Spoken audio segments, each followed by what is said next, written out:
Thank you, Jesus. In the name of the Father, and of the Son, and of the Holy Spirit. Amen. Thank you, Jesus. Thank you, Father, for this day, for this morning. We have gathered in your presence, Lord, to listen to your word. Thank you, Jesus. As we listen to your word, our mind is renewed. The authority, the believer's authority. Thank you, Lord Jesus. There is power in your name. In Jesus' name, whatever we bind, it is bound. Whatever we ask, it is done. Thank you, Lord Jesus. God's name is above everything, according to Philippians chapter 2:9. Everything shall bow his knee to the name of Jesus Christ. Thank you, Father. Jesus Christ came in love and gave himself as a living sacrifice, took my position, and he paid the price. We are all set free, and we are the children of God. That is mercy. Grace is I don't deserve, but he has blessed me with all spiritual blessing, gave me the authority. Mark chapter 16. The authority. Even if I pick up snake, it will not harm me. Thank you, Jesus. Thank you, Father. Gave me the authority to use this name. More precious than Adam and Eve, we are. God has called each one of us to establish his power, his authority, to take authority over the sickness in this pandemic, to take authority over the sickness, over the infirmity. The virus that touches the body dies instantly in the name of Jesus. Thank you, Father. Today, let us see from Christ, from Jesus Christ, how he used his authority. Let us learn from him how to use our authority. How important is the words? What is there in our words is full of life. When we release faithful words, when we speak in authority, not wavering or doubting, you'll see God's word into manifestation. Jesus Christ, when he came and when he was doing his ministry work, he showed his authority by speaking words, speaking life into existence. We have the same authority. We are no more slave to sin and death. We are the children of God. God has given us the same authority. Thank you, Holy Spirit. As we learn, our mind is renewed. We are no longer the old Christian, not believing, being under the law mindset. But today we are a believer. God has appointed each one of us to destroy the works of the enemy in Jesus' name. Thank you, Father. Thank you, Holy Spirit. Holy Spirit, you take control over the session, not of me. Spirit of knowledge, spirit of wisdom, spirit of understanding is upon us and is guiding us into all truth, the truth that set us free. Thank you, Jesus. In Jesus' name I pray. Amen. Praise God. Amen. Believer's authority. 1 second.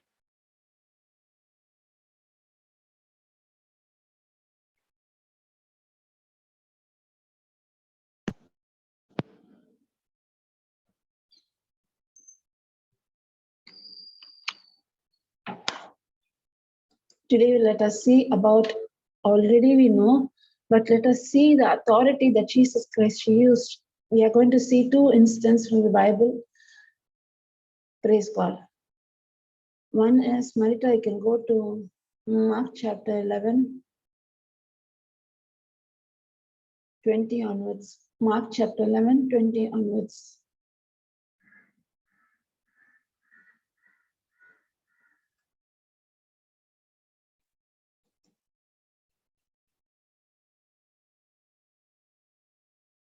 fig tree. And in the morning, as they passed by, they saw the fig tree dried up from the root. I can come little dried up from the root. We can come a little further. We can see what happened the previous day. Go up, Malta. Jesus Christ cursed the fig tree. 1780.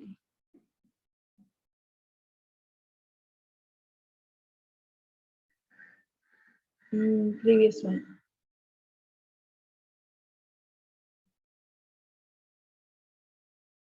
No. You can come further. Speaking, Jesus cursed the fig tree. 12. Praise God. And on the morrow, when they were come from the Bethany, he was hungry. And seeing a fig tree far off, having leaves, he came, if happily he might find anything thereon.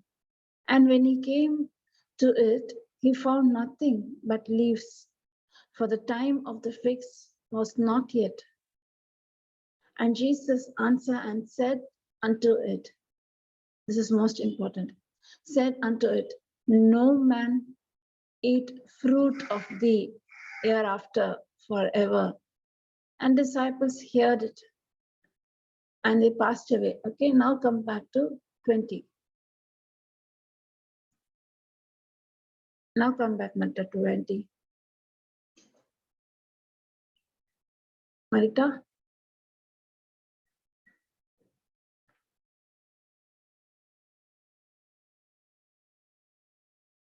Which one? 20. Okay. Okay. So the previous day, Jesus Christ cursed a fig tree. The next day, they were coming back, and Peter saw the fig tree dried up from the root.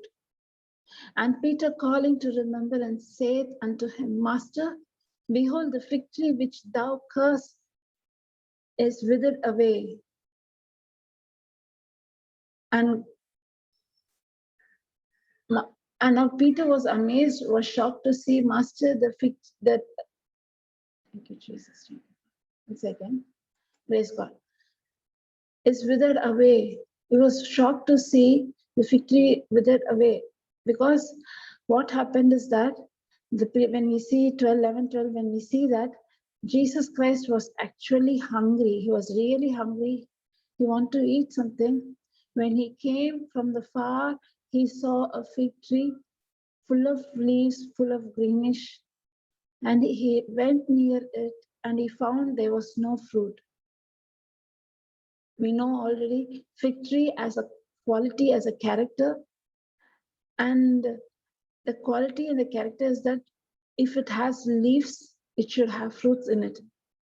And that was the off season. Actually, leaves should not be there. In off season, the trees would be dry without leaves. If there is no leaves, there won't be fruit. But this tree was flourishing, was showing lots of leaf, and it was attracting. Means it showed that it has fruits in it. But when Jesus Christ went near it, and when he saw there is no fruit, he cursed. I can see the picture, you can imagine the picture. While cursing, what happened? Peter was there when Jesus Christ cursed.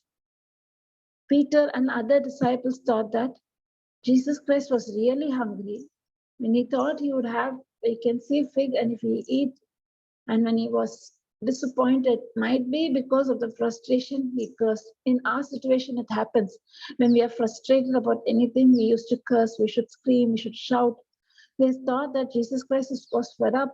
He was expecting something. When he came near the fig tree, the figs were not there, the fruit was not there. That annoyed him, and that's why he spoke, and that's why he spoke like that. That's why he cursed the tree. That was the mindset. They did not think that Jesus' words has power in it. Jesus said it for a reason. They did not know. They thought he's hungry, and now he's annoyed. He saw the fig tree without fruit, so he cursed and he went. That is why when next day, when Peter came back the same place, Peter saw the fig tree dried up from the root, and it was uprooted, dried up from the root, and it was dead. And Peter calling to remembrance, saying, Master, behold, the fig tree which thou cursed is withdrawn away. He was shocked. He did not expect the tree to be died the next day, uprooted from the soil. He did not expect the tree to die. He did not expect that God's word is so powerful that it will come into manifestation. He did not realize the authority that Jesus Christ had. He thought Jesus Christ was hungry, he's frustrated, and that is why he was cursing and he's going. He did not have the second thought that when he curses, it will be cursed from its root. Peter did not have that knowledge. And when he saw the tree being dead, it shocked him. Jesus, is your word so powerful? You just said a word and this tree is dead from the root. Now let's see. And that is why Peter was shocked to see, and he was asking, and Jesus answering said unto them, have faith in God. The meaning is you are trusting in your ability, in your strength. I say, have faith in God. Now let us see the lesson for each believers. For verily I say unto you that whosoever shall say unto this mountain, verily I say unto you that whosoever shall say unto this mountain, is it given priest? Is it given a spiritual person, a saint? No. Whosoever, be thou removed and be thou cast into the sea, and shall not doubt in his heart. Most important point. You have the authority when you open your mouth and say, cast, be thou removed and be thou cast into the sea, and shall not doubt in his heart, but shall believe that those things which he saith shall come to pass. He shall have whatsoever he saith. Therefore I say unto you, what things soever you desire, when you pray, believe that you receive them and you shall have them. Praise God. Thank you, Jesus. And he shall and be thou cast into the sea, and shall not doubt in his heart, and shall believe that those things which he has said shall come to. You can see, first point, God has given us the authority. He's saying to his disciple, whosoever believes in Jesus Christ, believes in the promises of Christ, when he has that faith, when he says to the mountain, be thou removed and be thou cast into the sea, shall not doubt in his heart, without doubt, without wavering, will it come or not, will it happen or not, without doubting, and shall believe. You first believe, believing it will come to pass, and when you open your mouth and say, it will be there. Then God is saying, whatever you desire, speak those things. If you want healing, speak healing. If you want deliverance, speak deliverance. If you want your child to be in the garden inside Christ, speak, having the mind of Christ. My son, my child is taught of the Lord. Whatever you want to see in your life, speak those words. Therefore I say unto you, what things soever you desire, when you pray, believe that you have received them. Because when Jesus Christ, when he was crucified on the cross, when he said, it is finished, we are all blessed with the spiritual blessing. Everything that Jesus Christ, everything that belongs to Jesus Christ belongs to you and me. It is your birthright, it is my birthright. Healing is my birthright. Prosperity is my birthright. Blessing is my birthright. Thank you, Jesus. Thank you, Father. I am the child of God. When a believer understands his true identity in Christ, he will not doubt whether this is come to pass or not. He knows his authority in Christ. That is what Jesus Christ is saying. Use your authority. Don't see mountain, don't see problem as big. No, much more greater. Jesus Christ in you is much more greater than that he that is in the world. When you speak to the mountain, it will be removed and it will be cast into the sea. James chapter 1, 6, 8. But shall not doubt in his heart. You shall not doubt in your heart.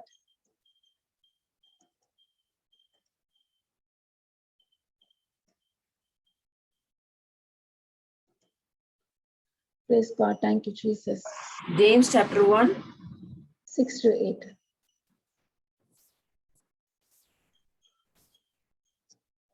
Praise God.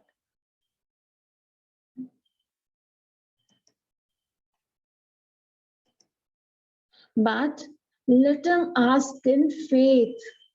We said, whatever you desire, believe you had received. Now when you ask, you believe you had received. That is faith. I had received. I don't see the physical evidence. I'm not looking at the circumstance. I'm not looking at the report. If God said you're healed, you are healed. If the report said you have cancer, I rebuke it in Jesus' name.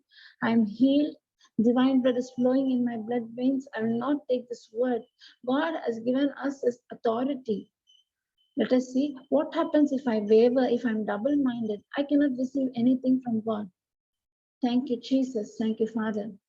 But let him ask in faith, nothing wavering, for he that wavereth is like a wave of the sea, driven with the wind and tossed. Is like a wave. For let not that man think that he shall receive anything of the Lord.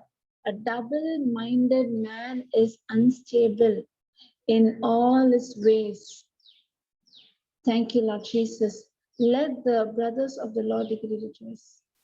Okay, a double-minded man is unstable in all his ways.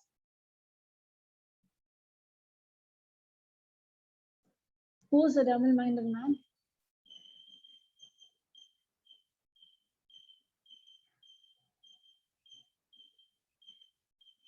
Who's a double-minded man?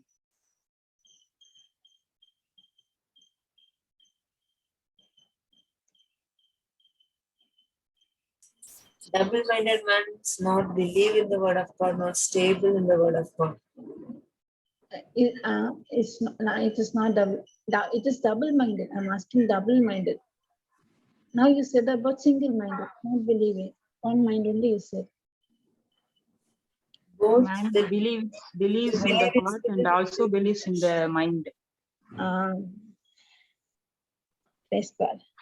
He believes at the same time, he disbelieves. He believes and yet doubts. For example, any sickness attack, believe I'm healed by the wounds of Jesus Christ. At the same time, doctors report said oxygen level is low. We are double-minded. It is not that the person is not believing. The person is 100% believing. It is not that the person does not know the authority. The person surely knows the authority. But at the same time, he's looking into the physical circumstance and he's also having doubt whether this will happen to me or not. Whether I'm worthy enough. I'm a sinner. I'm not worthy to receive these promises. What happens if God's word is not coming into pass? What happens if anything negative happens? The person is double-minded. The person believes at the same time disbelieves. It is like what happens is they both are opposite. When we have both the mindset, it will cancel each other. It will cancel our belief. What I'm believing is completely cancelled by disbelieving. That is why Jesus Christ, when he was doing his ministry work, he used to say, believe only, fear not, believe only, look at my promises, meditate on my promises, don't give importance to the circumstance.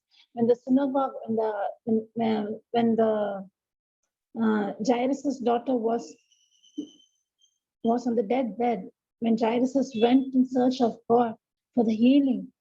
When the servant came and said, "Do not disturb the master. The child daughter is no more. She's already died." Immediately, God looked at Jairus and said, "Fear not. Fear not. Don't allow the fear to grip in you. Fear not." Why? That fear is not an emotion, it is not a feeling, it is an evil spirit. A man who's double-minded, he's believing the promises, at the same time he's feared regarding the situation. No matter, now you go and sit and watch TV for half day, news. Fear will be gripped, you'll be gripped by the fear. I'll give you one small, like yesterday, I never used to watch this news. I'm not into news nowadays. I never used to watch. Yesterday, my mobile was on the low, so I put it on charge and I was not listening to the teaching for 1 hour or something. I was just washing the plates. My husband was playing the news. I never used to listen. So because I was not listening to the word, these news came and I listened only for 5 minutes, not more than 5 minutes, only for 5 minutes. And the 5 minutes, the negative seed which was planted was dangerous. The 5 minutes, the news that came, that was in my heart, could destroy the faith that was built up so long. What I listened for the 5 minutes, saying that I don't know, this will be on air. So being a science student, yeah, there are certain things known as bioweapon, biowar. I don't know what is this? But before coming itself, they are predicting this will be like this, first wave like this, second wave like this, third wave. How can you predict the third wave, which are not yet come? And that 5 minutes, what I heard is, third wave is so dangerous, where children and the teenagers are going to be affected. Now the test for children for vaccine test is being carried out. I thought, why are these people prophesying which is not yet come, which had not yet come? And it means it is a strategy used by Satan to grip fear into each one's heart and to bring fear. And it is a spiritual war. Actually, we are seeing it physically. It is a spiritual war. Satan is going inside each one's heart through media, bringing fear, anxiety, worry, saying the deadly report that one baby died, and they are maximizing the problem, saying that it is very dangerous. The third will be. I thought, my God, I thought to myself, for 5 minutes, the words that went into my ears are so dangerous. What happens to a person who's listening to this media for the whole time, for the full day? He'll become double-minded. It is not that he does not believe in the word of God. He believes in the word. At the same time, he's giving importance to the physical circumstance, what is happening. Fear grips. When fear is there, it contaminates faith. It destroys the faith. It will block the faith. It will stop God's anointing that flows from the spirit to our soul. Thank you, Jesus. Thank you, Father.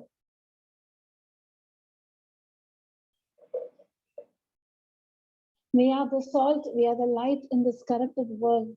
Instead of being fear, we are not supposed to allow the fear as the world is allowing, because the world does not know Jesus Christ. We are no more slave to sin and death. We are no more slave to sickness. We are no more slave to poverty. We are the child of God. God has given us the authority. And that is what he's saying.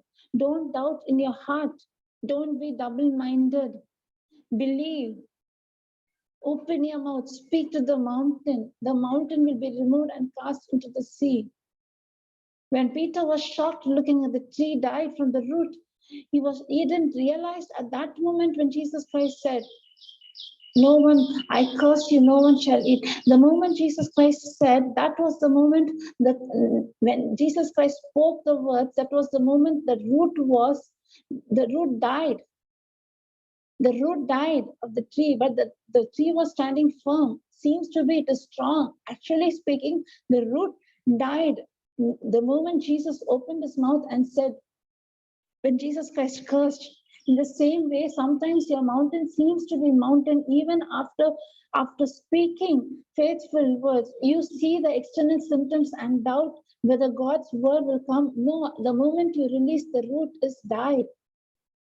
The root is died. If I doubt means I'm stopping the manifestation to happen. I myself being a hindrance to God's promises.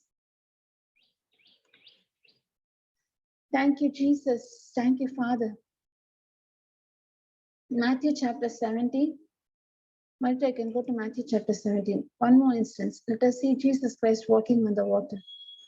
Matthew chapter 17.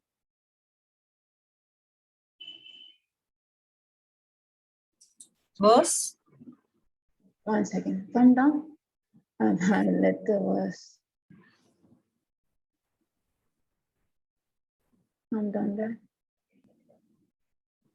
Walking on the water. 1 second.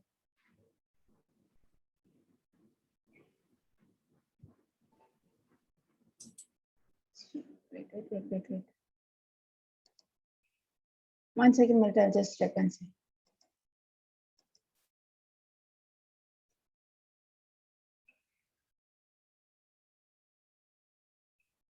Okay, I didn't know the verse. Okay, I'll finish up, but that I'll let you know. Jesus Christ walked on the water, on the storm. I need it from Matthew only, not from Mark and Luke. Matthew chapter 17, you go to 20 to 21.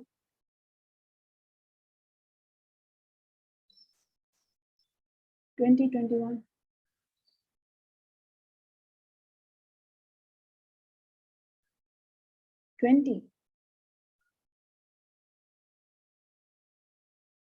Matthew, Marita. Here is there, Justin. Jesus walks on the water. Okay, Matthew 14. Oh, Matthew 14. Okay. Sorry. Matthew. Both there. Mark also there, Matthew also there. It is on 17. Matthew 17. Walks on the water. Okay, Matthew 14. Okay. Sorry, it's Matthew 14. I thought 17. Sorry. Praise God. Sorry. I'll finish up with this. The authority. Okay, when Jesus said that to the fig tree, when Jesus said these words, the disciples didn't believe, they didn't understand. The next day they realized, let us see the authority that was used. What was that authority? How important is God's word? Jesus walks on the water, and straightway Jesus constrained his disciples to get into. Jesus was forcing his disciples to get into the ship and to go before him unto the other side, while he sent the multitudes away. If you see the previous verse, you see that the loaves and the fish multiplication, the people used to listen, and they were a multitude of crowd. They came, they listened to the word, and they went. That was the instance that took place. After that, all the multitudes, all the peoples went away. Jesus only constrained his disciples to get into the ship and to go before him unto the other side, while he sent the multitudes away. And when he had sent the multitude away, he went up into a mountain apart to pray. And when the evening was come, he sent his disciples beforehand. He said them, you go on the ship. And Jesus Christ sent everyone, and Jesus Christ went and spent a lonely time with God. Now what happened? And when the evening was come, he was there alone with God. This was Jesus Christ used to spend a lonely time often every day with God. And the ship now, the disciples went, the ship was in the middle of the sea. But the ship was now in the midst of the sea, tossed with waves, for the wind was contrary. Matter 25. You can put 25. And in the fourth watch of the night, Malta can come down. 25, 26. Can move up. Praise God. 25. And in the fourth watch of the night, Jesus went unto them, walking on the sea.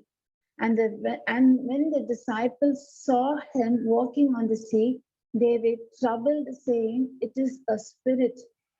And they cried out for fear. But straightway Jesus spake unto them, saying, "Be of good cheer, it is I, be not afraid." And Peter answered and said, "Lord, if it be thou, bid me come unto thee on the water." And he said, "Come." And when Peter was come down, Malta 29:30.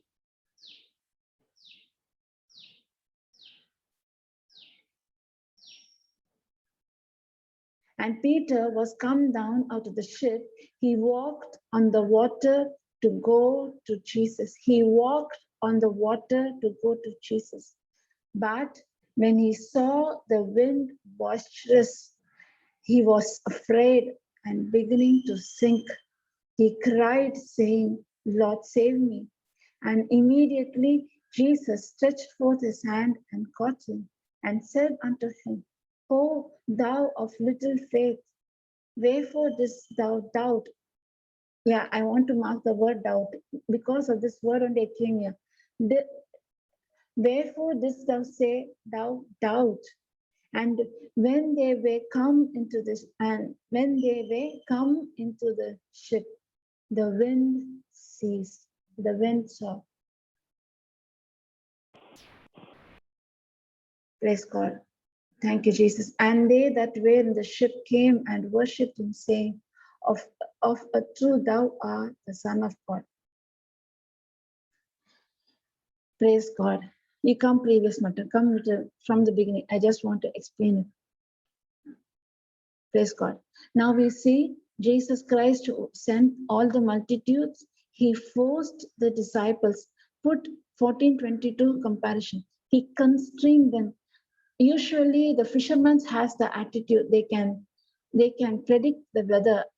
They can say what will happen.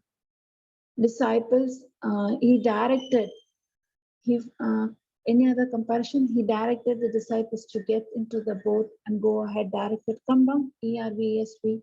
Anyway, forced them, compelled them, any words like that. Jesus made the disciples. Okay.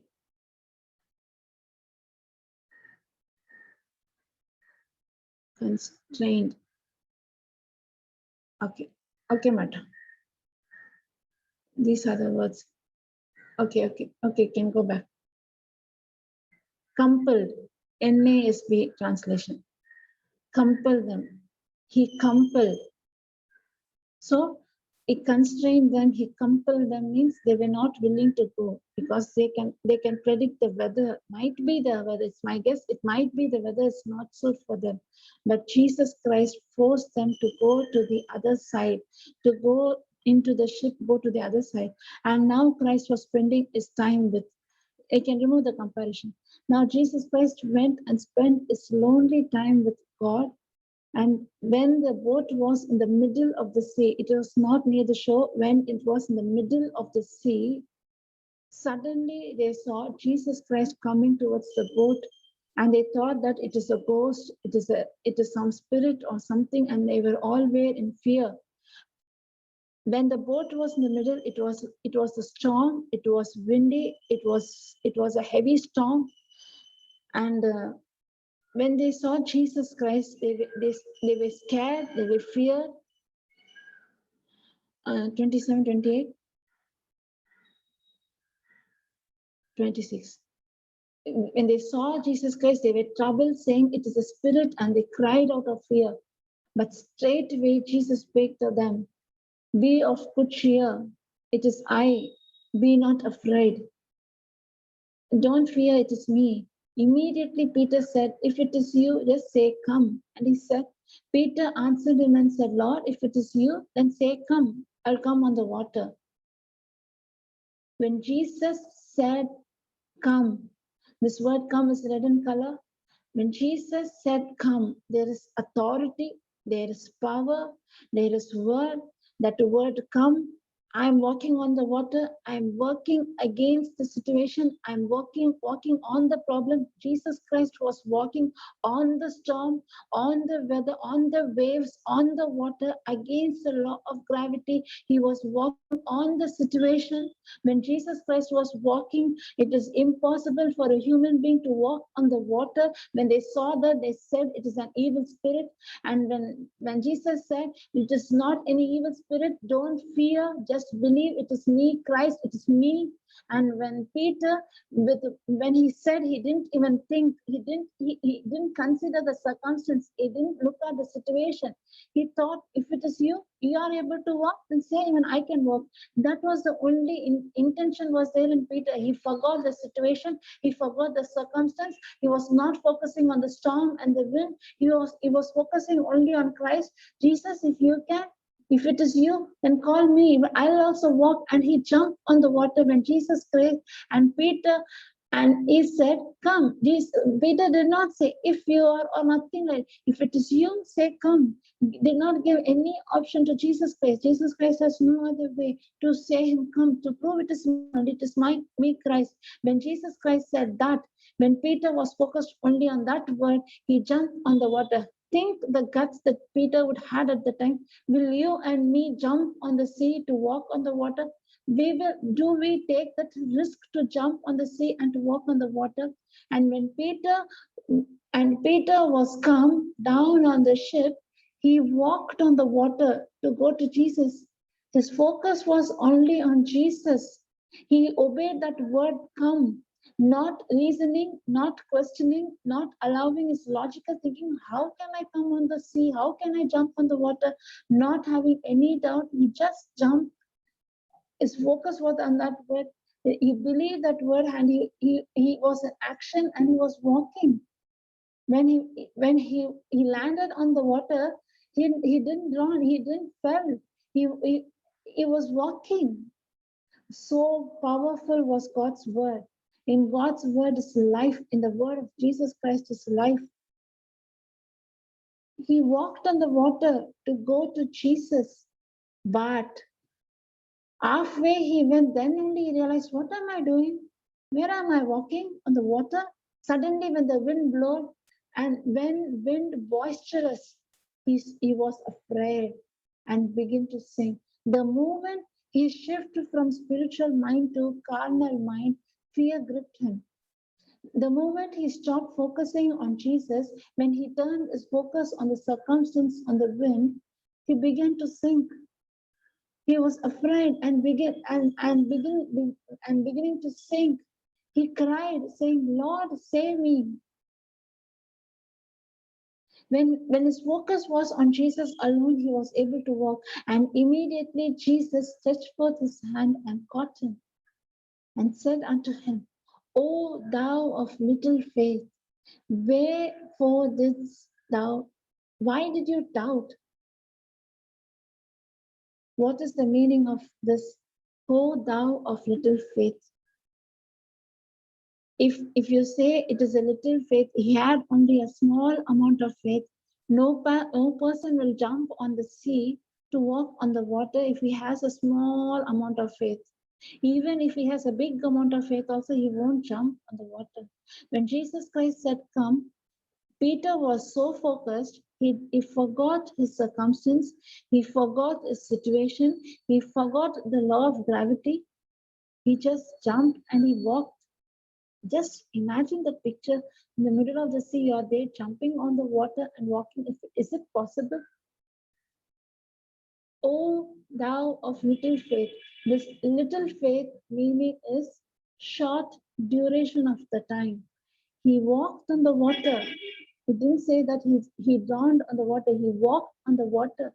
But as soon as he gave his importance to the wind, when he saw the sudden wind might have been a sudden wave might have hit him. When the wind just blew, he saw to the circumstance. How come I'm walking on the sea? Fear gripped him. Doubt entered him. As soon as doubt came, he fell down. And immediately he cried and he began to sink when fear gripped him. Doubt gripped him. And Jesus Christ stretched forth his hand and caught him and said unto him, O thou of little faith, wherefore didst thou doubt? Why did you doubt? Now come. And after saying this word, Jesus Christ pulled him by his hand, picked him by his hand, and Jesus and Peter together walked on the water and they reached the boat.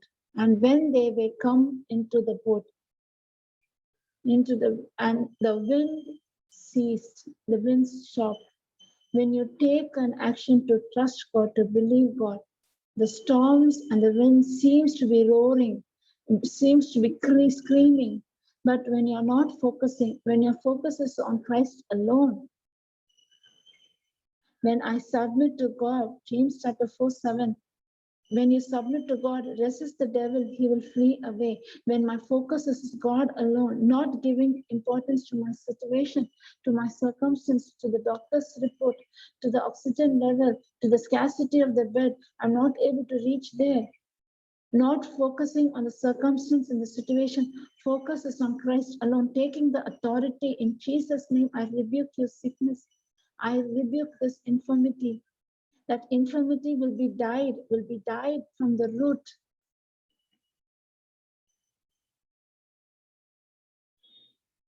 Here we can see Jesus' word, come, is so powerful. The word was so powerful. Peter was walking against the law of gravity. Second, Jesus Christ said before, number one was fear not. Number one was fear not. When the disciples say fear not, don't allow, it is me, believe. Then comes believe. Then taking God's word, it's full of authority. Action corresponding to the message. Come was the word spoken.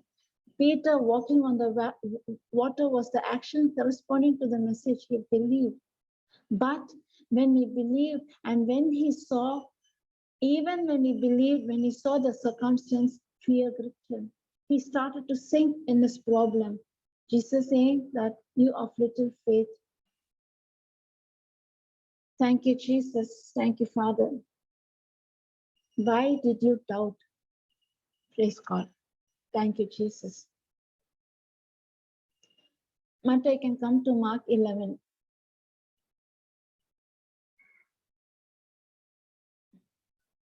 So now it clearly taught us how powerful is God's word. That is what Mark 11, 23, 24. How powerful is God's word? How authority is God's word? And that is what God is saying. For verily I say unto you, that whosoever shall say unto this mountain, be thou removed and be thou cast into the sea, and shall not doubt in his heart, but shall believe that those things which he saith shall come to pass, he shall have whatsoever he saith. Therefore I say unto you, what things soever you desire when you pray, believe that you have received them, and you shall have them. In my life, when I came into the God first, I was totally broken, no hope, nothing. I was a person like an atheist. My situation was that when every door closed, that is the time when I came. I'll say that I didn't have the full trust on God. I'm open, but I thought, let me try this. Let me also try God's word. I came not to test. I came hoping something, at least let me try this. Is God's word real, true or not? I came to God broken-hearted. But when I started to receive the teachings, on the fourth day, I got the teachings. When I came back, when I saw my situation was the same. Not even, no change at all. No change at all. For 1-2 months, I was fighting, I was struggling, I was confessing the scripture. Now my mindset, but I'm listening to the word. Because I'm listening to the word, I was admired by the agape love, forgiveness. I'm listening continuously every day. At the same time, I was expecting my problem to be solved. I was focusing on the situation, on the circumstance. There came a point, at this point, it is not that I didn't believe in God. I believed in God. I know God's words are real. I know God's promises is true. But at that point, I came to a situation, a conclusion that I'm not worthy. I'm not fit enough. It will happen. I'm not doubting God's word. I know God's word is alive, but it is not working for me. It will not work for me. I thought God is a partial God. I'm not good enough to receive the healing. This time I did not doubt, but I wavered. But this time I did not doubt means I did not suspect God's ability. I know God's ability. I believed God's strength, but at the same time I gave importance to my physical circumstance. At one point of time, I said, Lord, I tried everything, even I came into the word, nothing is happening for me. What is the purpose to live? Why should I be burdened to my parents? They bought a big amount of money for my marriage. If I go back, they will be broke. They will be completely broken. They will go into tears. They will go into worry mode. What is the purpose? I don't have that guts to go back to my parents. I don't have the guts to hurt them, to bring sorrow in them. Now my husband is not listening. The problems are becoming worse and worse. What is the purpose to live? For what purpose I live? Even if I die, at least he will change. I already said at that time only how Justin called spoke. Now I want to say this thing.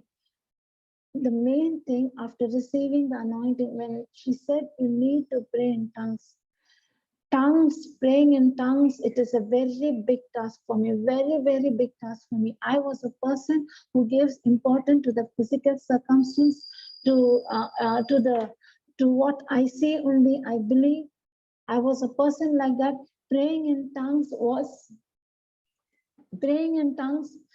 uh, it was not possible with me, because before coming into this world, when from my childhood, and I see this charismatic move, this Pentecostal meeting, in the other congregation, they had to have this meeting. When they used to pray in tongue, I used to say, why are these people creating such a nuisance in this area? Why they shout and scream like this? Is this the way we pray? I used to have a very bad opinion on praying in tongues. A person like that, when someone is saying you need to pray in tongues, it is not too easy. I don't know about others. For me, it was not at all easy. I struggled and I struggled. Each day I used to try. Evening time was the time spending lonely time with God. I used to take the book. I used to pray in tongues just for 2-3 minutes. That's all. My mind will be tortured in such a way. What you are doing is blabbering. I thought they are also mesmerizing you. It is nothing like that. It is nothing known as tongues. You don't know. This is not tongues. If you continuously, repeatedly say this word, it will come automatically. It is some type of mind game. This thought used to come to me often. Every day I was tormented by this thought whenever I used to sit and force myself to pray in tongues. That is the time I received the CD of the gift of tongues. Nowadays we are having internet, we are having that everything, but that time I had only my memory card, and I received the CD, started to listen to the CD. 20 points Papa was explaining. I will take 2 days to listen to 2-3 points. Repeat more I'll put. I'll not listen to the whole teaching at a stretch. I'll write down the scripture. If I wrote down 5 scriptures, I used to go into the Bible when I'm having my lonely time. I'll read the scripture. I'll read what happened before, what happened after, for what reason God said. I wrote down the scriptures. I started to focusing. Yes, it is a physical exercise. It is building up your muscles. It is a spiritual language. I was learning. At one point, I learned that it is a language between you and Father. No human being can understand. 1 Corinthians chapter 14. No one can understand. No one can understand. Not your mind, your intelligence cannot understand what you're speaking. When Papa explained so clearly, he really brought that word into flesh. He said that it is like a newborn baby. When a newborn baby, when the baby speaks to the mother has a language to the baby has a language. They just communicate their love. That language no one can understand. When Papa explained that, yes, no one can understand. My natural mind, my flesh cannot understand tongues. But when you're praying, it is the gift activated. I'll say you the truth. Now in this pandemic, this year, when I'm teaching, now only I really understood the day I accepted Jesus Christ as my Lord God. And I used to think that I need to ask for the Holy Spirit to come upon me. But now only I really understood, according to Ephesians 1:13, the day I accepted Christ as my Savior, I'm sealed with the Holy Spirit. When I'm praying in tongues, it is Holy Spirit who's interceding in my behalf. My spirit is longing for that relationship. My spirit is wanted to have to spend the time with the lonely time with God. When I pray in tongues, I don't know what is going to happen in future. I don't know how the solution, the problem for the solution. Tried everything. Doctor said that it is not going to happen. Your husband will be like this lifelong. There is no hope at all. He will be a mad person till his lifelong. He will scream. He will shout. He will speak to himself. He will break things. These were the words that were bombarding in my ears. And when I started to pray in tongues, when I started to meditate in tongues, when I started to read the scripture, God started to teach me it is a spiritual battle. Depression, as world says, it is a mind problem. There is some chemical imbalance, and that is why depression occurs. That is why anxiety occurs. That is why schizophrenia, paranoid, borderline personality, bipolars, all these types of symptoms they used to say. But it is not like that. It is demonic. It is satanic. When a person heals himself, self-centeredness is the root of all grief. Giving importance to himself, giving importance. If anyone says anything, not able to tolerate, why did they say like this? Why did they say like keeping on meditating on the negative issue, negative problem continuously? The person goes into depression. The person goes into anxiety. The person goes into worry. At a point he comes, and that is the time what happens. There is a chemical imbalance. But the world, the science is telling just opposite. Chemical imbalance leads to depression. No, thinking and pondering on the negative loss of someone.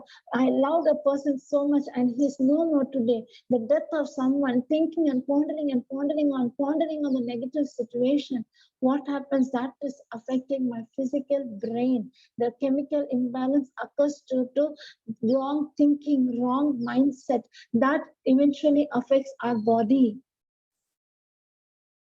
When I started to spend my time with God, started to show me it is not a physical battle. If you try to fight the battle, if you go and advise him, if you give the positive things of this earth, philosophy, positive speaking, it will not help him. If you go and say, forgive your father, if you're not telling the truth and just saying forgive him, love your father means he'll not be able to understand. His anger becomes more and more.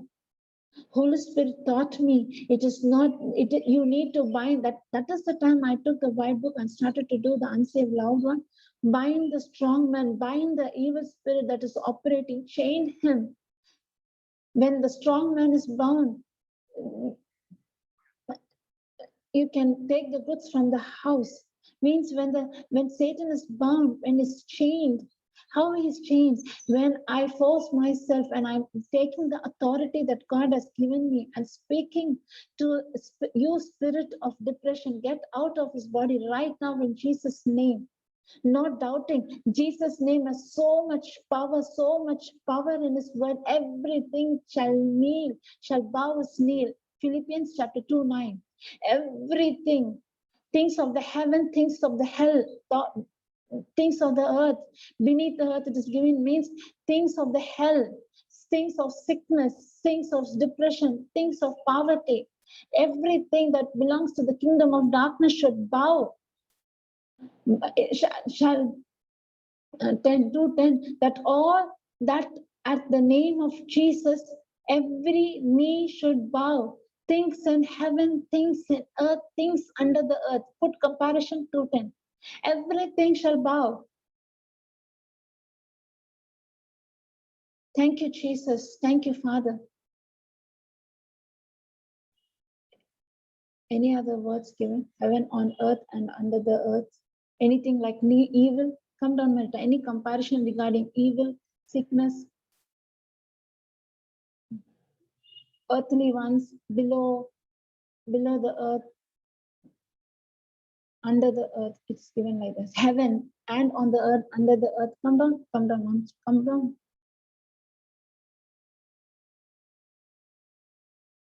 Under the earth only it is given. Demonic, TPT. The authority of the name of Jesus causes every knee to bow in reverence. Everything and everyone. See, everything, every sickness and everyone will one day submit to this name in heavenly realm, in earthly realm, and in the demonic realm. His name is so powerful. Remove Marita. I just want to see that word below the earth. I want to show demonic realm.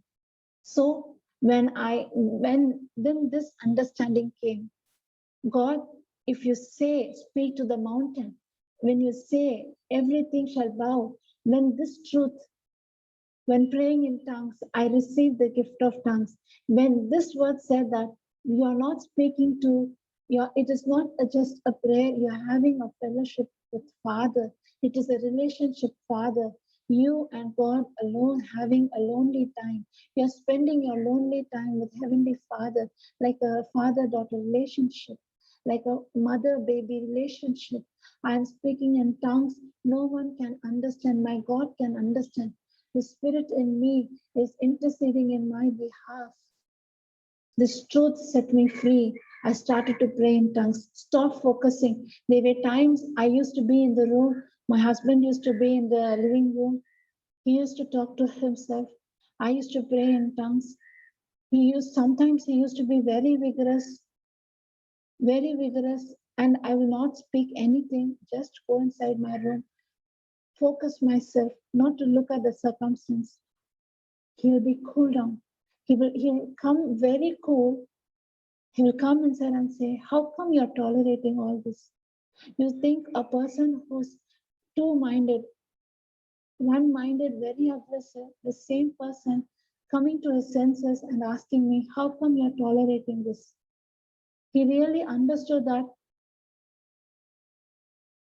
And I used to say, it is not me, it is Christ. He comes and asks to me when I was spiritually minded. Everything changed. Now today, and now I'm thinking the pictures that I'm just rewinding and seeing what had happened. Today, no signs of any such activity, no sign also.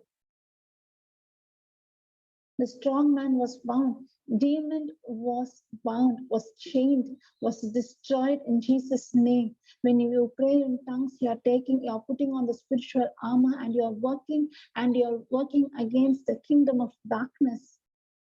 Kingdom of darkness.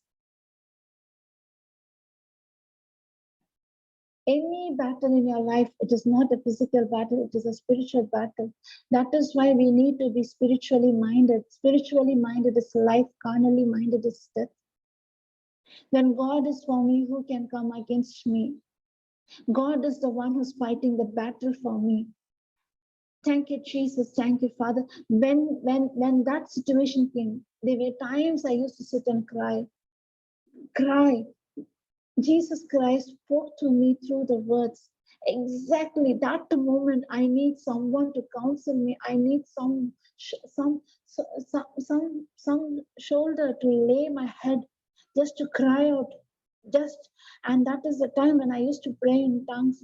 I was with Christ alone. Christ wiped away all my tears. He caught hold of my hand.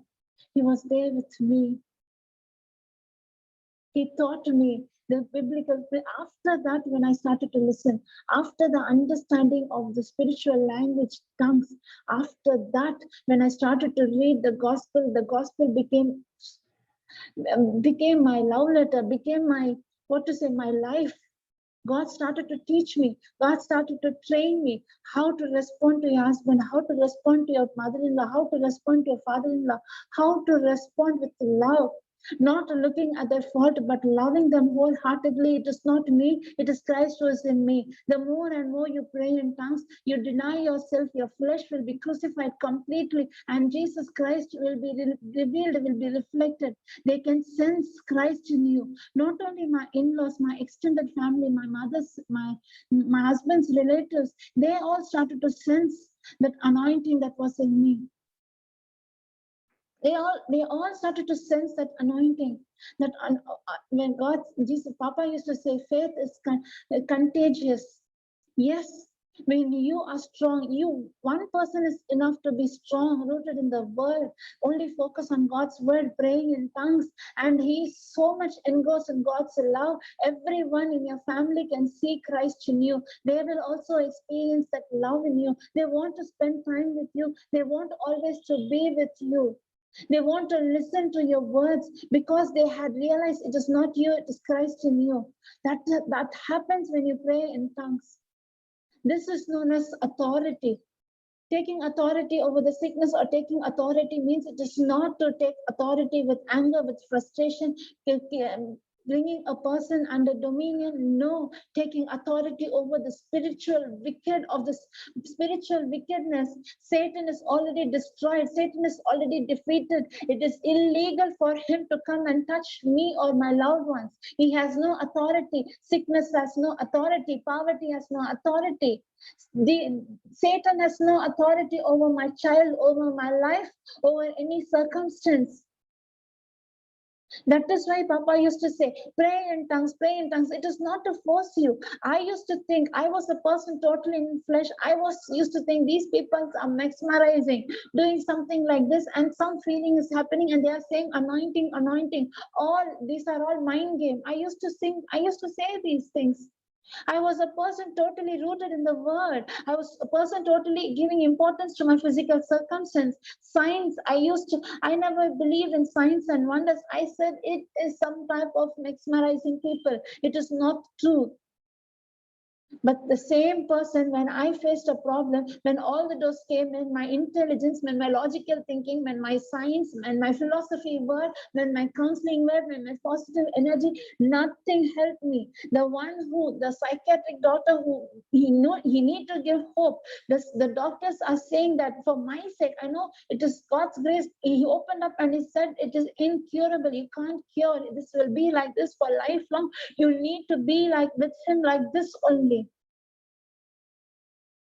Praise God for God's word. When God spoke to that fig tree, the fig tree withered from root. You might see the symptom outside. You might doubt. If you're doubting, means you're stopping. You're stopping for the manifestation to happen. When you're doubting, how long will I pray for my husband, Lord? How long will I pray for my children? They are still rebellious. They are not inside the garden. How long? What is the purpose to live a life with them? What is the purpose what is the purpose I need to life? If you're doubting, means you're stopping the manifestation to come. You're stopping God's manifestation. You are aborting the seed that was planted. You're aborting the promises that was planted in your heart. Doubt is a deadly thing. Doubt destroys the doubt destroys my faith. No matter what, like Shadrach, Meshach, Abednego, no matter what, my focus is God alone. When Peter's focus was on Jesus Christ, he walked on the sea. Will you and me able to do that? Will I jump? I'm so spiritually minded. Will I jump on the water to walk? No. He was so much focused on Jesus Christ. His eye was fixed on Jesus alone. You are walking, then why can't I? You say, call me, I'll walk. He didn't think. The moment the wind hit him, he realized, What am I doing? The moment he gave importance to the circumstance, he started to drown, he started to fall. That is why we are saying, read the Bible, pray in tongues, spend time. I'm a witness. I'm giving my testimony how I fought the battle. No one with you. You can't tell to your mother. You can't cry to your mother. If you cry to your mother also will cry. What will happen to your mother if she comes to know your daughter is suffering like this? What will happen to your father when he comes to know I borrowed so much and my father had this attitude? Because of my wrong choice, my daughter is suffering today. I made a wrong decision. You know how many nights without saying also when we went back, my father, how many nights he was not able to sleep. Thinking about this, I made a wrong decision. I made a wrong decision. Because of my wrong decision, my child is suffering, my child. Even when I didn't say my problem, they sense something wrong is happening. Without saying itself, they went into depression. There were nights my father was not able to sleep.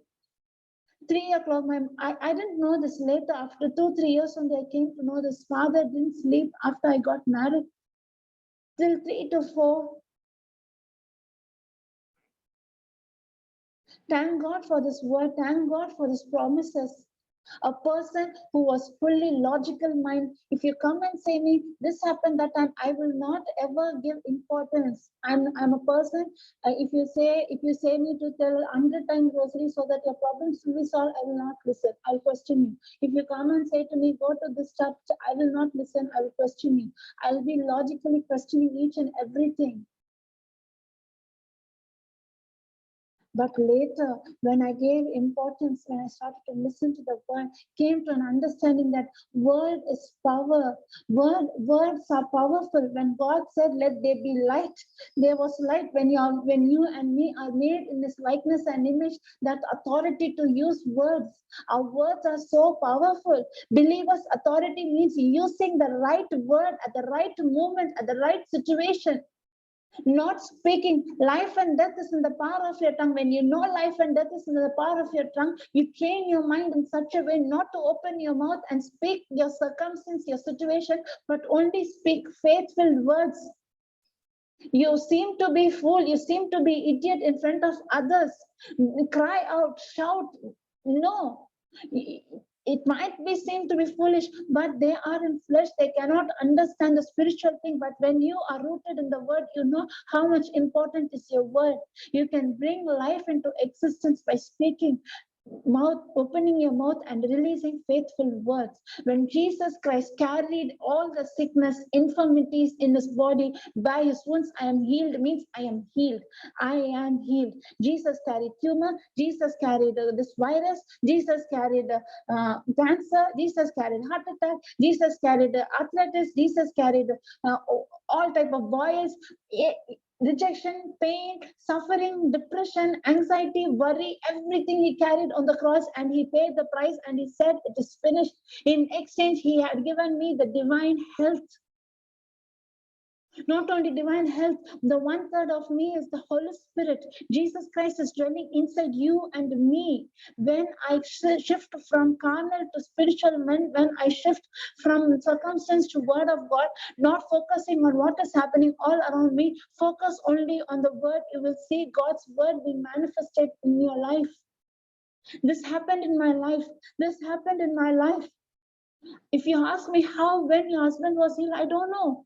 I really don't know when he was completely healed, when he stopped self-talking, when that aggressive nature stopped, when breaking things stopped. I don't know.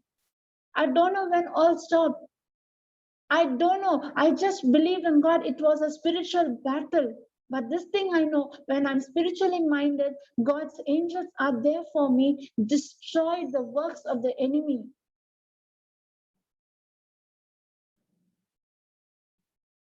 Today I'm having a very happy married life because of this promise. Even now, certain times, I so much rooted, so much speaking, coming and giving, morning teaching, everything. I'll not say I'm very 100% perfect. Sometimes I give importance to the circumstance. That is the time I can see Satan taking control over my family. giving importance, fighting for some issues, quarreling for some issues, sometimes fighting in my flesh. I sometimes open the door for Satan. Where there is envy and strife, there is every evil work. I will not say I'm perfect 100%. I do fall sometimes. I do fall. Thank God. But now after January, when I started to teach, 10 years what I didn't learn, now I'm learning. Now I'm learning a lot. When I'm teaching, God is teaching me. I don't know whether it is benefit to you or not. I'm talking to myself. I'm preaching to myself.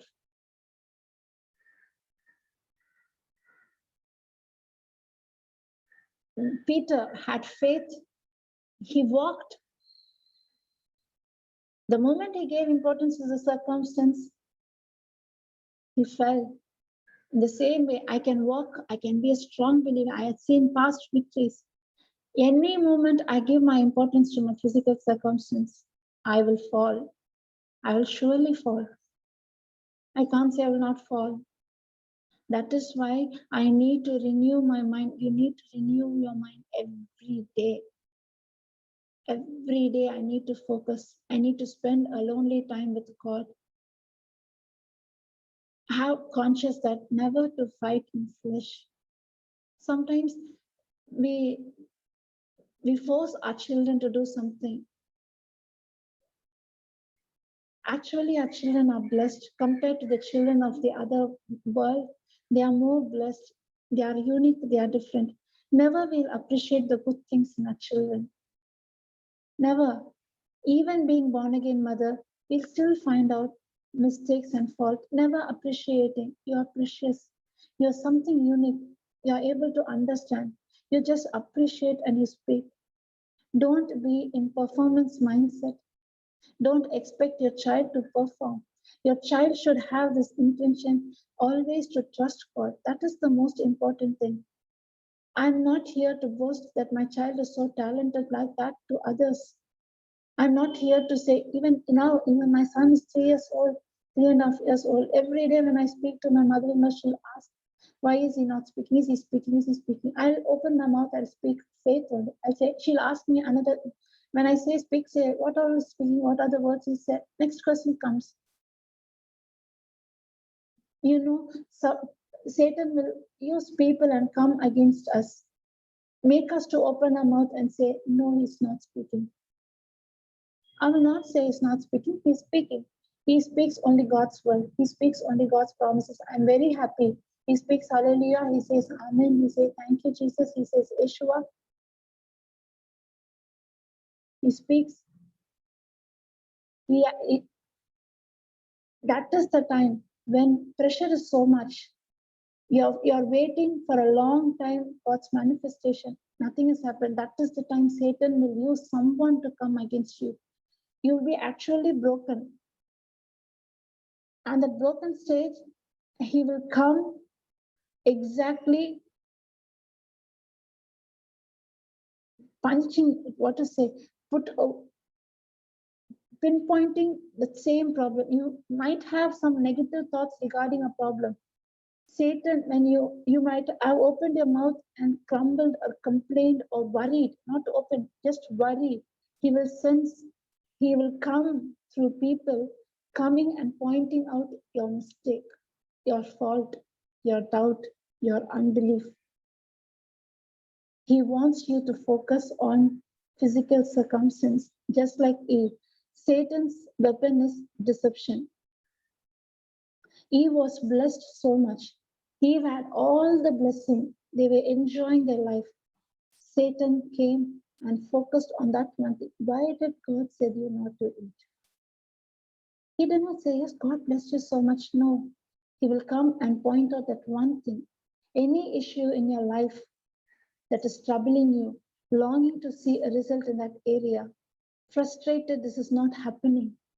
If you are still frustrated, not focusing on spiritual realm, not focusing on Christ who paid the price, not focusing on God's word, not praying in tongues, if you focus on the situation, how long, Lord, shall I? If you say that word, it will open door for Satan to destroy you.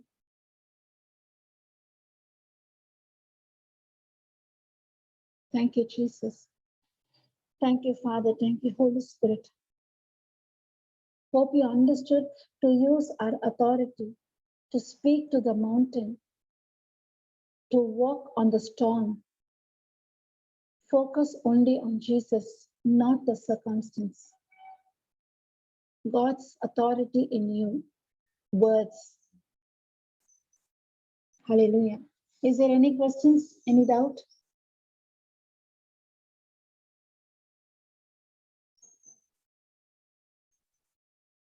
Hope you understood.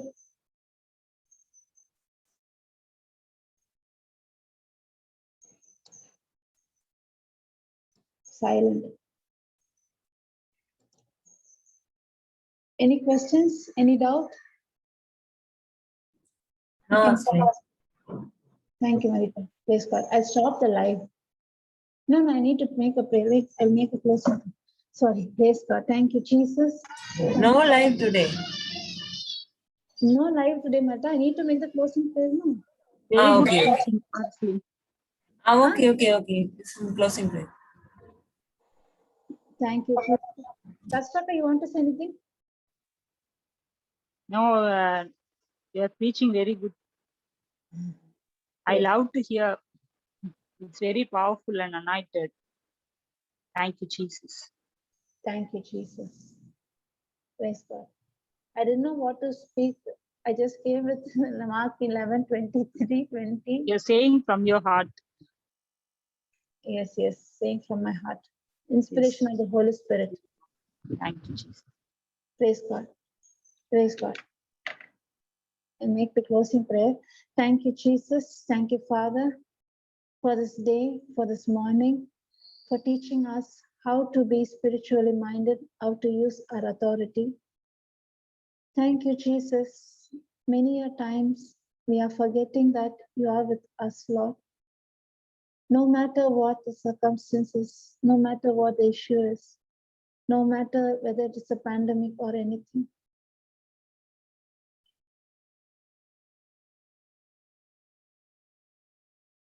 When people are dying, when people are died, when people are suffering, it really hurts. It is really painful. But God, you had given us the authority, Lord. We as Christians, instead of sitting and crying for a loved one, we need to take our authority in Jesus' name. We need to spend our time, our lonely time with God, so that I can be spiritually minded, not to be carnally minded, to help, to reach out. The families, those who are longing for help now, they're longing for a support now. Thank you, Jesus. Thank you, Father, for the wisdom that you had given us, Lord. Whenever we go out and minister to someone, Lord, I submit myself to you, not of me, Lord. Let you, Holy Spirit, you take control over my flesh. Let your promises come with authority, with comfort, with strength. Yes, Holy Spirit is our strengthener, comforter. Thank you, Jesus. Thank you, Father. When we speak to the person, when we take authority, that sickness, the disease, the virus is dead from the root. Thank you, Jesus. Thank you, Father. In Jesus' name, I take authority over this sickness. In Jesus' name, I destroy you. I destroy you. The infirmity is destroyed in the name of Jesus Christ. All the works of the enemy is completely destroyed in Jesus' name. I command all the patients, their lungs are functioning to the perfection to which God had created it to function. I command the oxygen level to be perfect in Jesus' name. The blood vessels, blood tissues are working to the perfection. The hemoglobin level is high, is perfect. Hemoglobin plays an important role in carrying the oxygen to every part of the body. Thank you, Jesus. It is your divine blood is flowing inside each and every person, oh Lord. Right now, I release that authority, that power, those who are listening, those who listen, those in faith. I release this power, this anointing in each one of them, oh Lord. It is your divine blood is flowing that carries that oxygen to each and every part. Scarcity might be in the earth, but there is no scarcity in you, Lord. In your blood is divine, Lord. Thank you, Jesus. Thank you, Father. By the wounds of Jesus Christ, each and everyone is healed. Thank you, Lord Jesus. Thank you, Father, for the laborers, for this mission. Thank you, Father. Laziness, we submit ourselves to, oh Lord. We cast out our laziness. Will not be lazy. Will not be self-centered. Not by my strength, Lord. By Christ who strengthens me, I can do all things. Thank you, Jesus. Thank you, Father. Thank you, Lord, for this ministry, for Papa Johnson, for the mission that has been started today, for the helpline. Each and every call that comes to this helpline, either it might be helpline from the pandemic or the helpline for any other cases. All those who come, they are receiving the word, and the promise had set them free. No one, not even one helpline should go wasted. Everyone should feel that anointing, that healing. I release that anointing, that healing upon each and every call that is made, that they had received the truth, and the truth that set them free in Jesus' name. Thank you, Father, for this mission, Lord. Thank you, Father, for this ministry, Lord. Thank you for all the warriors. They are filled with your wisdom and knowledge, Lord. It is not they, it is Christ who is revealed in them, it's reflected in them. Thank you, Jesus. Thank you, Father, for this teaching. Thank you, Lord Jesus. In Jesus' name I pray. Amen. Praise God. Amen. Amen. Thank you, Jesus. Praise God. I'll stop the live. Praise God. Recording. I'll stop the recording.